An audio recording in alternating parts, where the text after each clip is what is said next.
हम लोग रिकरियन के बारे में पढ़ रहे थे। लास्ट लेक्चर में भी हम लोगों ने देखा था कि रिकरियन क्या है और उसके अलावा रिकरियन का इस्तेमाल क्यों किया जाता है। आज हम लोग देखेंगे कि रिकरियन की टाइप्स क्या कौन कौन सी है। C++ जो है उसमें रिकरियन को दो टाइप्स में डिवाइड किया जाता है। एक होती है रन टाइम रिकरियन, दूसरी होती है कंपाइल टाइम रिकरियन। रन टाइम रिकरियन जो होती है वो नॉर्मल होती है, C++ जिस मर्जी लैंग्वेज में कर लें। नॉर्मली हम लोग जो यूज करते हैं वो रन टाइम रिकरियन यूज करते हैं और ये रनिंग टाइम पे की जाती है कि जब हम लोग अपने प्रोग्राम को यानी कि लिख रहे होते हैं या चला रहे होते हैं तो तब ये रिकरियन जो है वो अक्सर होती है। ये नॉर्मली जो है वो हमारे पास होती है कि जब भी हम लोग नॉर्मल रिकरियन का कोड लिखेंगे तो वो हमारा रन टाइम रिकरियन ही बनेगी। दूसरी हमारे पास होती है कंपाइल टाइम रिकरियन। कंपाइल टाइम रिकरियन जो है जो कि कंपाइलेशन के टाइम रिकरियन का प्रोसेस परफॉर्म होता है और ये टेम्पलेट की मदद से जो है वो इस्तेमाल होती है। इसके C++ या जावा के अंदर जब टेम्पलेट का यूज किया जाता है, जिस तरह हम स्ट्रक्चर का यूज करते हैं, हम लोग क्लासेस का यूज करते हैं, एरे का यूज करते हैं, उसी तरह हम लोग टेम्पलेट का भी यूज करते हैं। तो जब हम लोग टेम्पलेट का यूज करते हुए रिकरियन परफॉर्म करते हैं तो उसको बोलते हैं कंपाइल टाइम रिकरियन। अब चाहे हमारी रन टाइम रिकरियन हो या फिर हो हमारी कंपाइल टाइम रिकरियन, इसको 5 टाइप्स में डिवाइड किया जाता है। कौन कौन सी है ये 5 टाइप्स हमारे पास है? लीनियर रिकरियन, बाइनरी रिकरियन, टेल रिकरियन, म्यूचुअल रिकरियन और नेस्टेड रिकरियन। तो ये 5 रिकरियन की टाइप्स होती हैं जिनके बारे में हम लोगों ने इंशाल्लाह देखना है, पढ़ना है इनको हम लोगों ने सब। तो लीनियर रिकरियन, लीनियर रिकरियन जो होती है वो मोस्ट कॉमनली यूज्ड, इसमें सबसे ज्यादा यूज होने वाली जो होती है वो लीनियर रिकरियन होती है। इसमें जो एक फंक्शन जो होता है वो अपने आप को सिंपल मैनर में कॉल कर रहा होता है, सिंपल मैनर में अपने आप को जो है वो कॉल करता है और जब उसके पास टर्मिनेशन कंडीशन तो मिलती है उसे तो वो टर्मिनेट हो जाता है। अब यहाँ पे क्या होता है जी कि कोई भी फंक्शन जब एक प्रोसेस जो है उसको कॉल किया जाता है, ठीक है, जब एक फंक्शन जो है वो किसी दूसरे फंक्शन को कॉल करता है तो उसको बोलते हैं वाइंडिंग। बेसिकली वाइंड हो रहा होता है एक दूसरे के साथ। जिस तरह हम लोग वाइंडिंग का एक लफ्ज समझते हैं कि वाइंडिंग क्या होती है, यहाँ पे क्या होता है कि वो वाइंड हो रहा होता है एक दूसरे के साथ। जब कॉल किया जाता है तो वो वाइंडिंग का प्रोसेस होता है। जब वापस कॉलर फंक्शन तक रिजल्ट पहुंचाता है तो उसको बोलते हैं अनवाइंडिंग। तो ये होता है कि तो आज हम लोग सबसे पहले पढ़ेंगे लीनियर रिकरियन। तो linear रिकरियन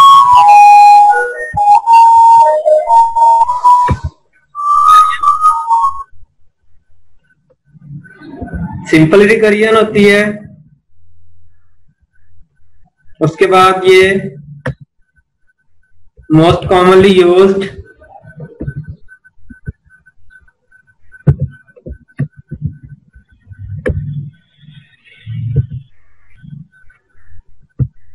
the function calls itself in a simple manner। ठीक है जी, तो ये हमारे पास होती है लीनियर रिकरियन। अब हम देखते हैं इसकी एग्जांपल। जो इसकी एग्जांपल होती है ना वो फैक्टोरियल सिंपल। इसकी एग्जांपल की अगर हम बात करें तो फैक्टोरियल ऑफ अ नंबर, जब हम किसी नंबर का फैक्टोरियल फाइंड करते हैं तो वो हमारे पास क्या होती है, वो एक लीनियर रिकरियन होती है। अब हम इसको परफॉर्म करके देखते हैं कि कैसे होगी। हमारे पास कोई भी एक C++ का कोड लिखते हैं तो कैसे, क्योंकि हम लोगों ने जो रिकरियन परफॉर्म करनी है वो C++ के अंदर परफॉर्म करनी है। तो हैश इंक्लूड आयोस्ट्रीम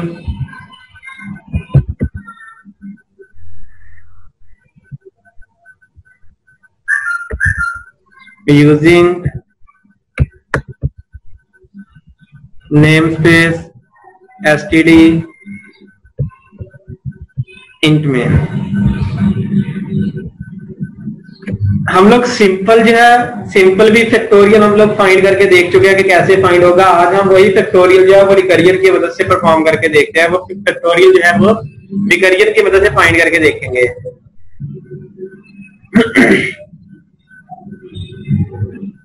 तो ये कैसे होगा? सबसे पहले हमें वो नंबर चाहिए जिसका हमने फैक्टोरियल फाइंड करना है। तो एक वेरिएबल डिक्लेयर करते हैं इंट n, मिसाल के तौर पे, ठीक है। अब हमने क्या करना है, इसका फैक्टोरियल फाइंड करना है। फैक्टोरियल कैसे फाइंड किया जाएगा? सबसे पहले नंबर की डिमांड की जाएगी, सी आउट इंटर अ नंबर। हमने यूजर को क्या बोला कि वो कोई भी एक नंबर इंटर करे, और वो सी इन हमने क्या कर लिया, n में ले लिया।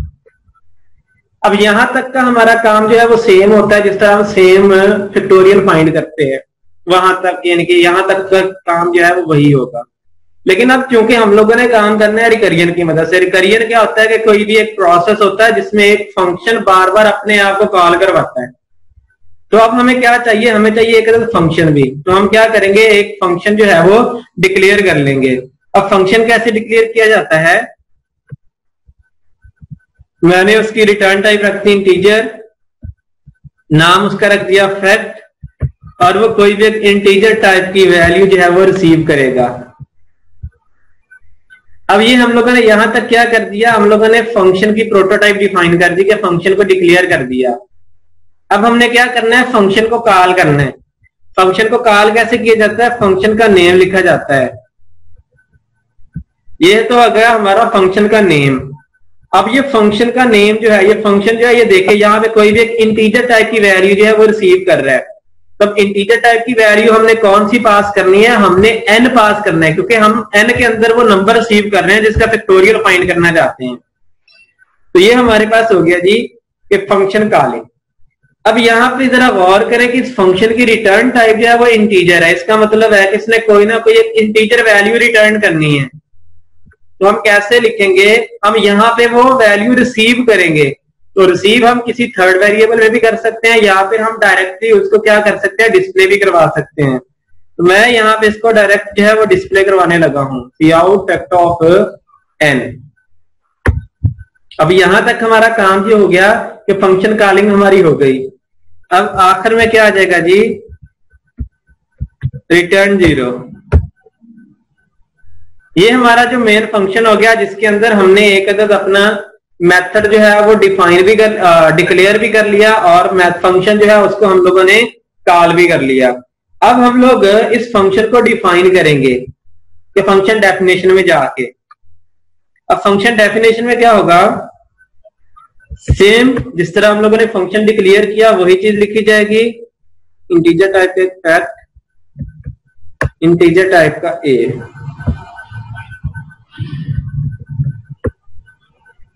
ये हमारा फंक्शन जिस तरह हम लोगों ने डिक्लेयर किया था सेम वही नाम हम लोगों ने यहाँ पे लिख लिया। अब यहाँ पे हमने इसकी जो है सबसे पहले बेस केस डिफाइन करना है। बेस केस क्या होता है कि हमारी टर्मिनेशन कंडीशन के कहां पे जाके हमारा प्रोग्राम जो है वो टर्मिनेट होगा।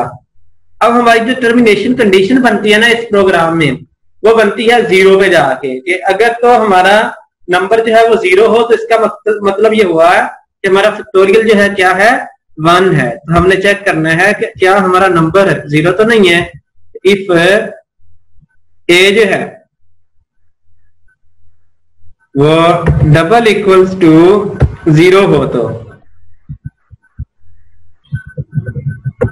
क्या रिटर्न होना चाहिए। अब 0 का फैक्टोरियल जो होता है वो 1 होता है, तो हमने रिटर्न करवा दिया 1। एल्स में जाके इफ ए जो है वो ग्रेटर देन हो 0 से,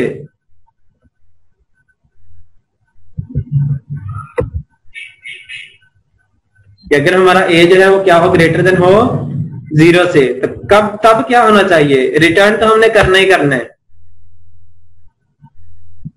ए multiply by fact of A minus 1। A किसके साथ मल्टीप्लाई होगा, अपने से कम नंबर के साथ। कैसे जी? मिसाल के तौर पे हमारे पास कोई भी एक नंबर जो है वो सपोज हमारा नंबर एक आ गया जी 5 का, कि हमने क्या करना है, हमने 5 का फैक्टोरियल फाइंड करना है, ठीक है ना। अब 5 का फैक्टोरियल कैसे होगा जी? फाइंड 5, अब वो 5 हमारा n आ गया, कोई भी एक नंबर आ गया जिसको हमने क्या कहा है, हमने a का नाम दिया है कि ये a आ गया। a किसके साथ मल्टीप्लाई हो रहा है? a अपने से एक कम के साथ मल्टीप्लाई हो रहा है 4 के साथ, ठीक है ना। फिर वो अपने से एक कम के साथ मल्टीप्लाई हो रहा है 3 के साथ, फिर वो अपने से एक कम के साथ मल्टीप्लाई हो रहा है 2 के साथ, फिर वो अपने से कम से एक के साथ मल्टीप्लाई हो रहा है, और एक के बाद हमारे पास क्या आता है? 0। 0 हमारी क्या होती है? बेस केस, बेस कंडीशन, जहां पे टर्मिनेट होना है। अब हम इसको ड्राई रन करके देखते हैं कि चलेगा कैसे। सबसे पहले यहां पे आ जाए जी, हमने एक वेरिएबल डिक्लेयर कर दिया इंटीजर टाइप का, नाम है उसका n। हमने यूजर को कहा कि यूजर कोई भी एक नंबर इंटर करे। सपोज यूजर जो है उसने इंटर कर दिया 5, कि हम किसका फैक्टोरियल फाइंड करना चाहते हैं? हम फैक्टोरियल फाइंड करना चाहते हैं 5 का। यूजर ने n में क्या इंटर कर दिया जी? 5। ये आ गई n की वैल्यू। अब हमने क्या किया, हमने उस n को पास कर दिया फैक्ट के फंक्शन के अंदर। जो हमने फैक्ट का फंक्शन ये देखे यहां पे डिक्लेयर किया, उस फंक्शन के अंदर n पास कर दिया। मतलब यहां से क्या पास हुआ? यहां से पास हुआ 5। अब आ जाए जी, ये फंक्शन कॉल हुआ तो कहां पे आएगा? यहां से डायरेक्ट आ जाएगा फंक्शन डेफिनेशन पे। अब ये जो हमारा रिकरियन जो होती है, रिकरियन यूज करती है स्टैक को, और स्टैक हम लोग पहले पढ़ चुके हैं कि स्टैक किस तरह से जो लास्ट इन फर्स्ट आउट के रूल को फॉलो करता है। अब सबसे पहले क्या हुआ जी, यहाँ पे अब n हमने 5 पास किया, 5 किसको मिला? जाके a को मिला, a को वैल्यू मिल गई 5। अब चेक किया गया क्या 5 इक्वल्स टू 0 है? नहीं। यहाँ पे इफ कंडीशन फॉल्स हुई, कहां पे आ जाएगा? एल्स पे आ जाएगा। एल्स में इसको क्या मिला कि अगर 5 जो है वो ग्रेटर देन हो 0 से, तो क्या मिल जाएगा जी? a multiply by fact of a minus 1। अब a में क्या मौजूद है? a में मौजूद है जी, अब ये सबसे पहले इंडेक्स 0 के ऊपर आ जाएगा जी, 5 मल्टीप्लाई बाय, इसके साथ मल्टीप्लाई होगा, ये मल्टीप्लाई होगा फैक्ट ऑफ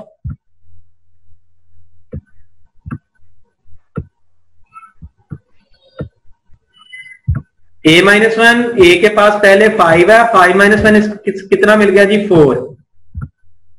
अब ये देखें 5 किसके साथ मल्टीप्लाई हो रहा है? फैक्ट ऑफ 4 के साथ। अब जब तक फैक्ट ऑफ 4 का रिजल्ट नहीं मिलेगा तब तक 5 के साथ मल्टीप्लाई नहीं हो सकता, 5 के साथ मल्टीप्लाई नहीं हो सकता। अब यहाँ पे फिर से फंक्शन कॉल आ गया, किसके लिए? अब ये देखें फंक्शन का नाम वही, अंदर वैल्यू कौन सी? इंटीजर टाइप ही, लेकिन पहले 5 के लिए चला, अब 5 से कम के लिए 4 के लिए चलेगा। अब यहाँ पे क्या आ जाएगा? क्या 4 इक्वल्स टू 0 है? नहीं। यहां पे आ जाए जी 4 मल्टीप्लाई बाय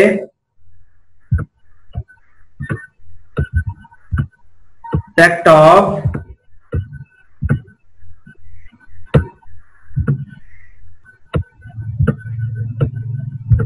अब 4 माइनस 1 कितना हो गया जी? 3। अब ये चलेगा 3 के लिए। फिर से अब फंक्शन दोबारा फिर से कॉल हो रहा है कि फैक्ट ऑफ a माइनस 1, पहले क्या था? 4 था, अब 4 से कम के लिए कॉल हुआ। अब कितना बन गया जी? अब बन गया 3। तो क्या 3 इक्वल्स टू 0 है? नहीं। यहां पे आ जाएगा दोबारा 3 multiply by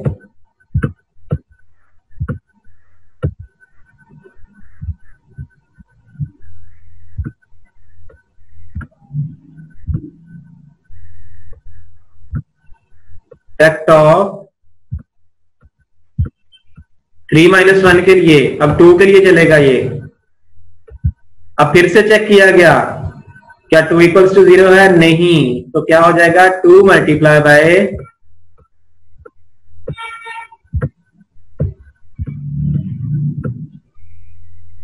fact of 2 minus 1 equals to 1। अब ये 1 के लिए चलेगा। फिर से 1 इक्वल्स टू 0 नहीं है, यहां पे आ जाएगा 1 multiply by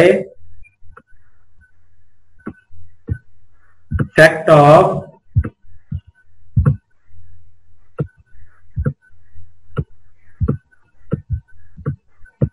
1 minus 1 equals to 0।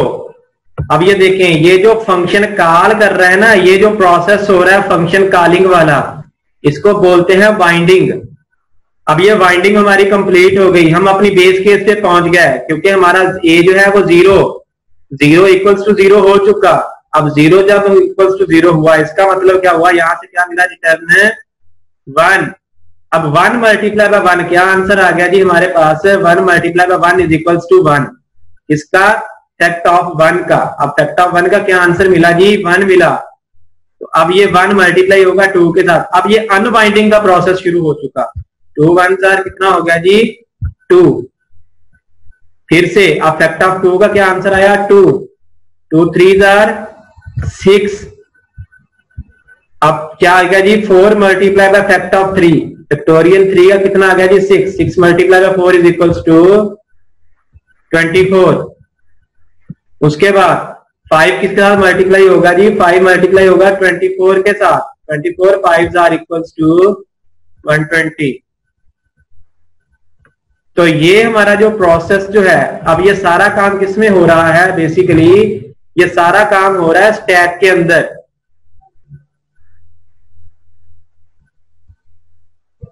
ये जो हमारी रिकरियन जो है वो स्टैक के अंदर परफॉर्म होगी। अब स्टैक में हमारे जो होती हैं इंडेक्सेस, वो स्टार्ट होते हैं 0 से।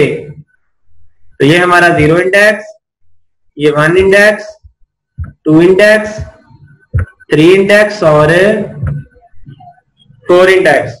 ठीक है। अब ये जो हम ऊपर को जा रहे हैं फंक्शन को कॉल करते हुए, इसको हम लोग क्या बोलते हैं, इसको हम बोलते हैं बाइंडिंग का प्रोसेस। ये क्या हो रहा है, ये बाइंड हो रहा है।